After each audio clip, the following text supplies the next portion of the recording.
What if I told you the Nazis weren't just fighting wars, but also hunting for lost powers hidden in ancient history? From mystical relics to forgotten civilizations, they were desperate to uncover secrets they believed could change the world. In this video, we'll be looking at 5 ancient secrets the Nazi desperately tried to find. Let's dive right in. 1. Tibet and the search for Aryan origins. Explorers arrived in Lhasa, Tibet, under the pretense of conducting scientific research, led by Ernst Schaefer, a zoologist with a passion. In 1938, Heinrich Himmler, a leading member of Germany's Nazi Party and a key architect of the Holocaust, sent a 5-member team to Tibet to search for the origins of the supposed Aryan race. And in 1939, just a little over a year before World War II began, Ernst Schaefer, who was a German explorer and hunter, landed secretly along India's eastern borders with an SS expedition team. They were part of those who swore by the idea of a white Nordic superior race and believers in the tale of the imagined lost city of Atlantis, where people of the purest blood had apparently once lived. This mythical island, which is believed to be situated somewhere between England and Portugal in the Atlantic Ocean, allegedly sunk after being struck by a divine thunderbolt. All the Aryans who survived had supposedly moved on to more secure places. The Himalayan region was believed to be one such refuge, Tibet in particular, because it was famous for being the roof of the world. The expedition was openly announced as a scientific investigation of flora and fauna in the region and the culture of the people. In fact, it was aimed at finding some evidence of the Aryan origins of the Tibetan people. Schaefer's team measured skulls, the cast of faces, and recorded symbols, especially the swastika, which was considered sacred in Asia. But what exactly was their mission? The exploration team wanted to prove that the Aryan race was born in Asia, and Himmler had bigger plans, which was to establish political ties with the leaders of Tibet to undermine the British influence in India. But before their exploration, Adolf Hitler believed that the Aryan people had entered India from the north some 1,500 years earlier, and that the Aryans had committed the crime of mixing with the local un-Aryan people, losing the attributes that had made them racially superior to all other people on Earth. Hitler regularly expressed deep antipathy for the Indian people and their struggle for freedom, articulating his sentiments in his speeches, writings, and debates. Yet, according to Himmler, one of Hitler's top lieutenants and the head of the SS, the Indian subcontinent was still worth a close look. And although a lot of data was retrieved, the end objectives of the venture failed as World War II gained momentum. The expedition was, however, indicative of the perilous directions in which science could be molded to political advantage. The Holy Grail has bewitched treasure hunters for over a millennium, and Heinrich Himmler, the head of the Nazi SS, would become obsessed with finding it. 2. The Holy Grail. One of the first and most curious of the Nazi adventures was a quest for the Holy Grail, and it all started when Otto Rahn, a young openly queer historian, began his investigation with the belief that the medieval poem Parzival had hidden instructions on the location of the Grail in the Cathar strongholds in southern France. However, his initial expeditions failed to produce results, but caught the interest of Himmler, who personally embarked on a failed mission to find the Holy Grail in 1940, visiting an abbey perched within the Montserrat mountain range in Catalonia. He was presumably led there by the belief that Montserrat was the real-life Montsalvat, location of the Grail, in an Arthurian opera by Hitler's favorite composer, Richard Wagner.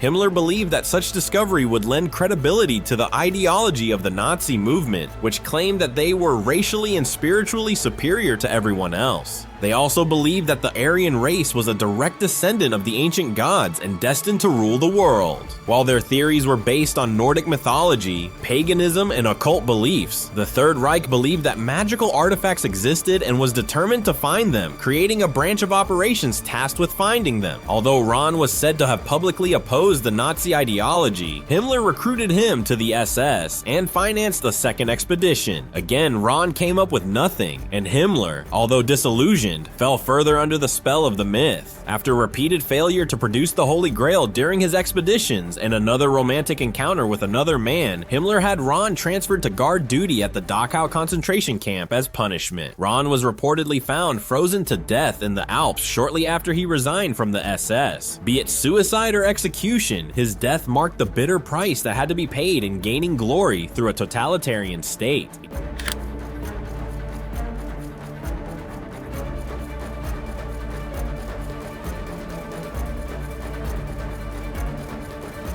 3. Externstein and the rewriting of a Germanic history.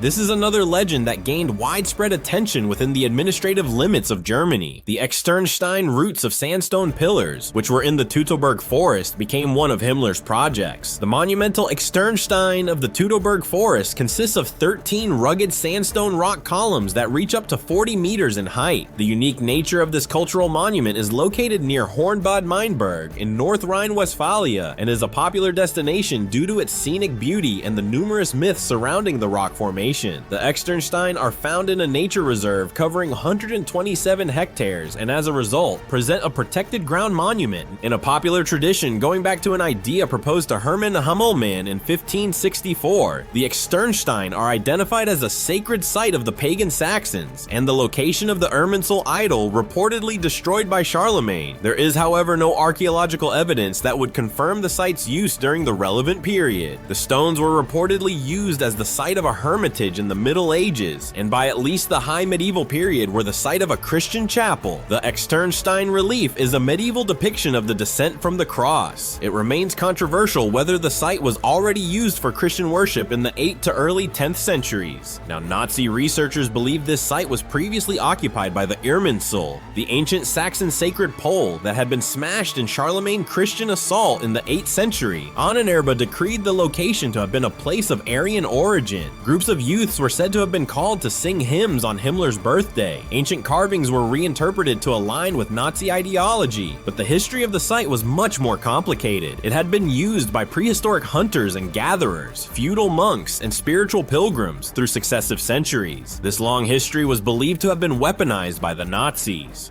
One of Hitler's top henchmen was obsessed with the occult. But here's the twist. He didn't just practice witchcraft, he rebranded it. Traditional European witchcraft was all about secrecy and harm. 4 Witches of Karelia in the Nazi hunt for pagan songs.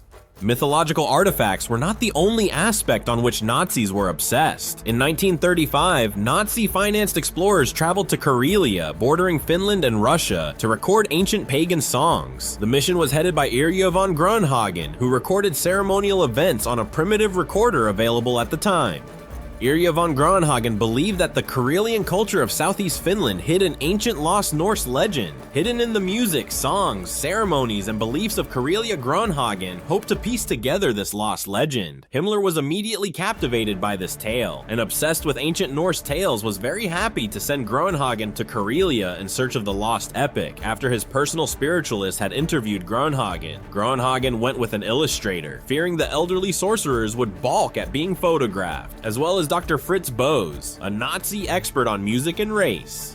Bose went with a highly sophisticated piece of audio recording equipment, the magnetophone, a precursor to the modern tape recorder. On getting there, the elders and the diviners did not have any form of civilization mediating with them. The very first finding of the ethnomusicology team was a traditional singer, Timo Lepizza, who sang a song that was highly similar to a song in the Kalevala, but the singer was not familiar with the text. Later at Tolvajevi, a recording and photograph of Hannes Vornanen playing a Finnish kantele were made. Some of the final works done by the team included the documentation of Miron Aku, who was considered a witch by some people and a soothsayer by the locals. She said that she had predicted the arrival of the researchers when they met.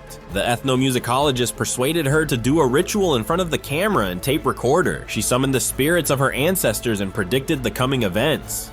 5. The Spear of Destiny. The spear originally belonged to a Roman, given the name Longinus. It is said that when Longinus pierced the side of Christ at the end of his crucifixion, that Christ's blood flowed upon the lance and onto Longinus's face. The Nazi and the Spear of Destiny is a topic that intertwines history, myth, and the occult. The Spear of Destiny, also known as the Holy Lance, is widely believed to be the weapon that pierced the side of Jesus Christ during his crucifixion. For centuries, it has been shrouded in legend and has been associated with various mystical properties, including the belief that whoever possesses it will have the power to rule the world. This is where the story begins and where its influence on the Nazis' search for spiritual power attains much of its foundation, and most notable is Adolf Hitler's fascination with the Spear of Destiny, which forms a remarkable chapter in the broader narrative of World War II and the role of myth in political power. However, reports have it that many great leaders of history have wielded this holy scepter, including figures such as Justinian, Charlemagne, Otto the Great, and Pope John VII.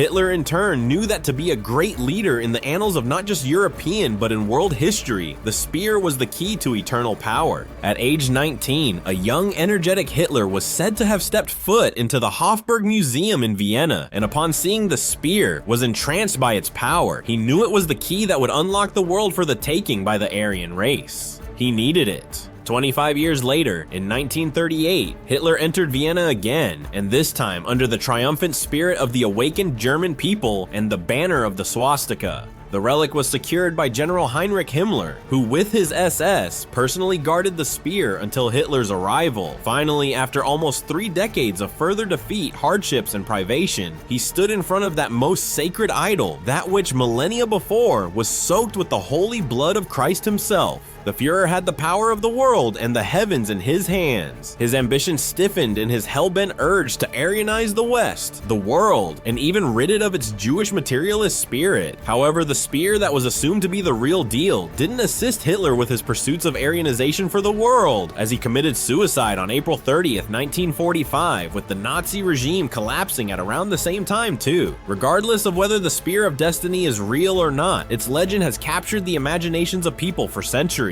Its association with powerful historical figures and mystical powers has ensured that it remains an enduring part of Christian mythology. And that's a wrap on 5 ancient secrets the Nazis desperately tried to find. What do you think about the Nazis, and which of their secret searches blew your mind the most? Drop it in the comments, smash that like button if you enjoyed the ride, and subscribe for more wild luxury stories from the world of sports and celebrity. Until next time, bye for now.